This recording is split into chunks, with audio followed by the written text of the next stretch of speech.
O Senhor esteja convosco. Ele está no meio de nós. Proclamação do Evangelho de Jesus Cristo segundo João. Glória a vós, Senhor.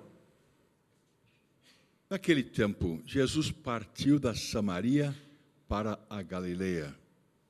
O próprio Jesus tinha declarado que um profeta não é honrado na sua própria terra. Quando então chegou a Galileia, os galileus receberam-no bem, porque tinha visto tudo o que Jesus havia feito em Jerusalém durante a festa, pois também eles tinham ido à festa.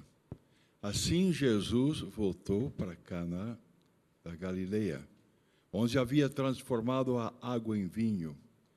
Havia em Cafarnaum um funcionário do rei que tinha um filho doente. Ouviu dizer que Jesus tinha vindo da Judeia para a Galileia. Ele saiu ao seu encontro e pediu-lhe que fosse a Cafarnaum curar seu filho, que estava morrendo. Jesus disse-lhe: se não virdes sinais e prodígios, não acreditais. O funcionário do rei disse: Senhor, desce antes que meu filho morra. Jesus lhe disse: podes ir, teu filho está vivo. O homem acreditou na palavra de Jesus e foi embora. Quando descia para Cafarnaum, seus empregados foram ao seu encontro, dizendo que seu filho estava vivo. O funcionário perguntou a que horas o menino tinha melhorado. Eles responderam: a febre desapareceu ontem, pela 1h. O pai verificou que tinha sido exatamente na mesma hora em que Jesus lhe havia dito: teu filho está vivo. Então ele abraçou a fé, juntamente com toda a sua família.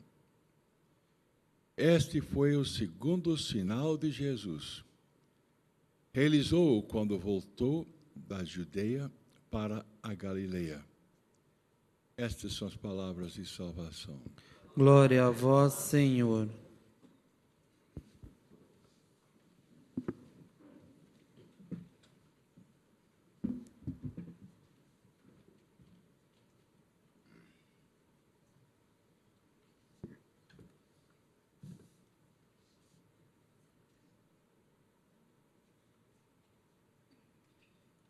A primeira transformação de que se tem notícia na palavra de Deus encontra-se no capítulo 3 do livro do Gênesis. Os capítulos 1º e 2º não falam de transformação, mas de criação. Nesses dois capítulos, narra-se de duas formas a criação de Deus. E a conclusão não deixa dúvidas. Nas palavras do Senhor, e Deus viu que era muito bom. Deus não fez nada senão para transformar a criatura numa realidade que participa da vida do Criador. Por que Deus criou? Deus criou para que a criatura pudesse conhecê-lo, amá-lo, servi-lo, adorá-lo e participar da sua vida.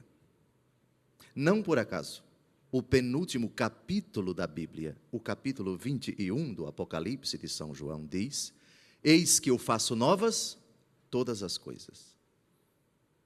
Também exatamente nesse livro, já no final, e haverá um novo céu e uma nova terra. Reparem, a Bíblia começa com a criação e termina com a transformação da criação. Pois bem, as três leituras que nós acabamos de ouvir tratam desse tema. Pois bem, transformastes o meu pranto em uma festa, diz o Salmo 29. E assim começa a primeira leitura de hoje. Eis que eu criarei novos céus e nova terra. Coisas passadas serão esquecidas. O evangelho de hoje fala do segundo milagre da vida pública de Jesus e cita o primeiro milagre da vida pública de Jesus, que aconteceu em Caná da Galileia. O Senhor transforma, gravem a palavra-chave para o dia de hoje, transforma água em vinho. Do lado dele existe alguém que não é chamada de mãe, que não é chamada de Maria, é chamada de mulher. Um certo protestantismo fanático e preconceituoso contra Nossa Senhora diz que Jesus, quando se dirige a ela, mulher, o que há entre mim e ti? A minha hora não chegou.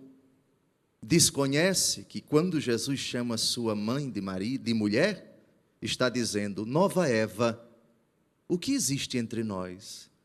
Eu vou transformar água em vinho, símbolo dos novos céus e nova terra, que se manifestarão no fim dos tempos, mas que já serão uma realidade quando eu ressuscitar. Mulher, que há entre mim e ti?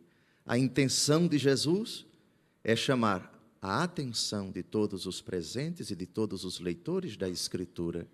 Começou a nova criação. Chegou o momento da verdadeira transformação. É o filho desta mulher quem vai fazer isto. E eu escolhi esta mulher para ser a nova Eva, o prelúdio dessa nova criação. Amados, todos nós ansiamos em dores de parto, como diz o apóstolo Paulo nos capítulos 7 e 8 da carta aos Romanos. Nós desejamos uma criação onde não haverá dor, não haverá pranto, não haverá angústia, não haverá crianças condenadas a poucos dias de vida, uma criação onde não haja anciãos, nem a realidade dos anciãos que não completem os seus dias. Essa profecia precisa ser contextualizada da primeira leitura que nós acabamos de ouvir. Nós estamos no finalzinho do livro de Isaías, que foi redigido em 3 momentos precisos. Do capítulo 1 ao capítulo 39, o chamado Proto-Isaías, foi redigido antes de Israel ir para o exílio. É o anúncio da desgraça que está por vir, é a reflexão de que Israel vai sofrer por causa do seu pecado. Os capítulos 40 a 55 é o chamado Deutero-Isaías, foi redigido quando Israel estava no exílio. É o chamado livro da consolação, que começa assim: consolai, consolai o meu povo. Deus vai fazer grandes coisas depois desse período de purificação. E os capítulos 56 até o final é o chamado Trito, o terceiro livro de Isaías, que foi redigido depois que o povo voltou do exílio. Voltou humilhado, desmoralizado, sem a identidade senão a religiosa. Voltaram os esmulambados, os chamados pobres de Javé, um povo que só tem uma única segurança, o Senhor. Pois bem, a primeira leitura de hoje, ela é extraída do terceiro livro de Isaías. Uma promessa que vai permanecer em suspenso e que só vai adquirir a sua consistência, a sua realização, por ocasião da vinda de Jesus. De fato, quando poderá se dizer cumpriu-se a profecia que afirma que não haverá pranto, que não haverá dor, que a morte será banida, que as lágrimas de sofrimento não mais existirão e que o homem viverá em plena felicidade? O Verbo se fez carne, habitou entre nós. Nas suas palavras, eu vim para que todos tenham vida e tenham vida em abundância. Não se perturbe o vosso coração. Credes em Deus, crede também em mim. Na casa do meu pai há muitas moradas, não fora assim, e eu vos teria dito, pois vou preparar-vos um lugar. É significativo no evangelho de hoje que o relato termina com uma profissão de fé. Mas vamos ao primeiro milagre da vida pública de Jesus. A intenção com a qual Jesus realiza o primeiro milagre. Qual é? É somente olhar no capítulo 2 do Evangelho segundo João e a gente vai descobrir. Este foi o primeiro milagre que Jesus realizou em Caná da Galileia e os seus discípulos creram nele. Aqui está o princípio da transformação da criação. A fé. Os sinais têm uma finalidade: levar o coração do homem a ser transformado. E a grande transformação no Novo Testamento ocorre pela fé. É São Paulo quem diz: minha vida presente na carne, eu a vivo pela fé no Filho de Deus, que me amou e se entregou a si mesmo por mim. A carta aos Hebreus diz, capítulo 11, versículo 6, sem a fé é impossível agradar a Deus. E podemos até dizer nesta linha, sem a fé não há transformação na existência terrena do homem.